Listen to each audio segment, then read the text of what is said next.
आज थोड़ी ज़रूरत है मार्केट को एक्चुअली अगले 1.5 घंटे में। और देखते हैं खैर वो मिलता है या नहीं मार्केट को। वैसे कमाई करने की अब शुरुआत करेंगे। वीरू और मैं रहेंगे आपके साथ अगले 1.5 घंटे के लिए। और आज आज बहुत चीज़ें बैठ गई वीरू साथ में। एक तो गोल्डमैन ने पता नहीं क्या आज सुबह खाकर उठे थे वो, उन्होंने 3-4 रिपोर्ट लिख डाली।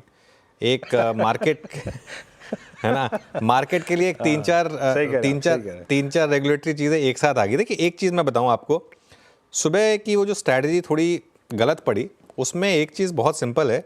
एक चीज़ मैंने हमेशा कही है कि इस मार्केट में अगर कोई रिस्क आएगा तो वो रेगुलेटरी आएगा। रेगुलेटरी रिस्क ही इस मार्केट को गिरा सकता है, बाकी कोई इशू नहीं गिरा सकता इस मार्केट को। अब हमें नहीं पता था कि ये 3-4 चीज़ें एक साथ आ जाएंगी। वो सेबी वाला मामला तो किसी को नहीं पता था कि कहाँ से आ गया एकदम से।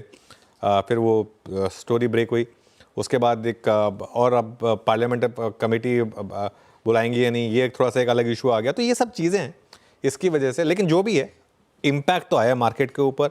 निफ्टी 20 डेमा के एकदम करीब आ गया। इनफैक्ट इस समय निफ्टी एग्जैक्ट 20 डेमा पर ट्रेड कर रहा है। बैंक निफ्टी ने उस 20 डेमा को तोड़ दिया है। प्लस आज मिड कैप में भी गिरावट है। तो प्राइस एक्शन तो खराब है आज, इसमें कोई डाउट नहीं है। बाकी देखते हैं आखिरी का 1.5 घंटा कैसे रहता है। Veeru, good afternoon. Good afternoon Anuj. आप सही कह रहे हैं कि सुबह वो शायद शुरुआती 15 मिनट तक पुल बैक आया अनुज, लेकिन आज शायद हमें दिन ही काफ़ी ख़राब मिला। अब अनुज, ऐसे में जब टेक्निकल और डेरिवेटिव प्लेसमेंट में रेगुलेटरी रिस्क जब हावी हो जाता है, तब ट्रेडर क्या करे? अब पोजिशनिंग जो है, मान लीजिए यही क्लोज होता है, तो मैं इस क्लोजिंग में क्या करूँ? मैं पोजिशनली क्या करूँ अब? क्योंकि यहाँ से रिवर्सल कभी भी आ सकता है, बट रेगुलेटरी खबरें कितना कैपिटलाइज करेंगी मेरे को नहीं मालूम। तो अप्रोच क्या होनी चाहिए?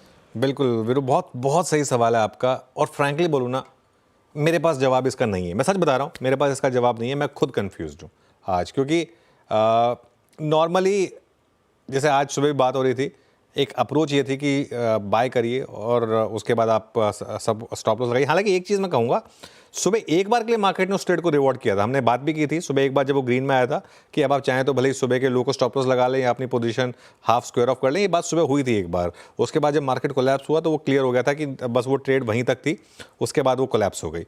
अब करना क्या है? देखिए, निफ्टी में मुझे लगता है बहुत ज़्यादा जल्दबाजी करने की ज़रूरत नहीं है।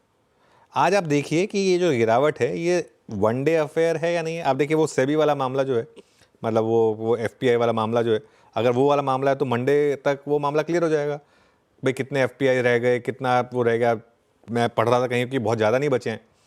अगर उसकी वजह से, अगर वो जो सुबह एक एक्सप्रेस की स्टोरी थी, और हमारे यहाँ भी लक्ष्मण जी उसको फॉलो थ्रू कर रहे हैं कि क्या वाकई में पार्लियामेंट अफेयर्स कमेटी ने बुलाया है सेबी चेयरपर्सन को, क्या उसकी वजह से मार्केट थोड़ा सा नर्वस है।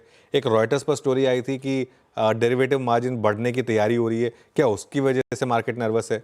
तो लेकिन कारण तीनों रेगुलेटरी हैं। जो भी 3 कारण आज गिनाए जा रहे हैं वो तीनों रेगुलेटरी हैं। तो ये देखना है कि आज की गिरावट जो है वो वन डे अफेयर है या नहीं है।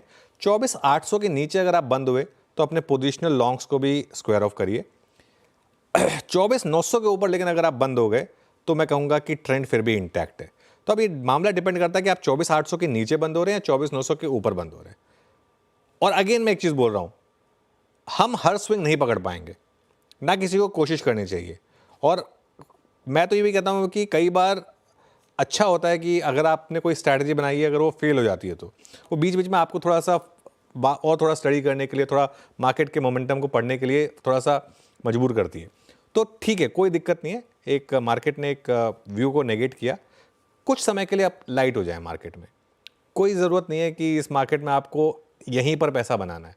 14 दिन तक लगातार वन वे रैली भी तो हुई ना। तो अगर 1-2 दिन की सेलिंग हो गई तो क्या फ़र्क पड़ेगा, क्या नुकसान हो जाएगा। तो पोजीशन कम रखें इस मार्केट में। आई थिंक मंडे ट्यूसडे तक ये पिक्चर क्लियर हो जाएगी कि क्या हो रहा है यहाँ पर। बैंक निफ्टी की जहाँ तक बात है, बैंक निफ्टी में मैं कहूँगा आज एक मिनी ब्रेकडाउन है। बैंक निफ्टी ने जिस तरीके से लास्ट 3-4 दिन का प्राइस एक्शन दिखाया था, उससे एक लगने लगा था कि वो जो अंडर परफॉर्मेंस थी उसको खत्म करने को बैंक निफ्टी तैयार है। लेकिन आज के प्राइस एक्शन ने क्लियर कर दिया कि वो जो रैली थी वो एक डेड कैट बाउंस थी या एक काउंटर ट्रेंड रैली थी। बैंक निफ्टी का ट्रेंड जो है वो अभी थोड़ा सा खराबी है। तो ये बैंक निफ्टी में कोई पोजिशनल ट्रेड नहीं है। और बैंक निफ्टी को बहुत ज़रूरी है 51,000 को डिफेंड करना, क्योंकि 51,000 को आप डिफेंड नहीं कर पाए, यहाँ पर क्लोज हो गए तो और 700-800 पॉइंट नीचे की तरफ खुल जाएंगे बैंक निफ्टी पर। तो to cut a long story short, market में थोड़ा सा इस समय केयरफुल रहकर काम करिए।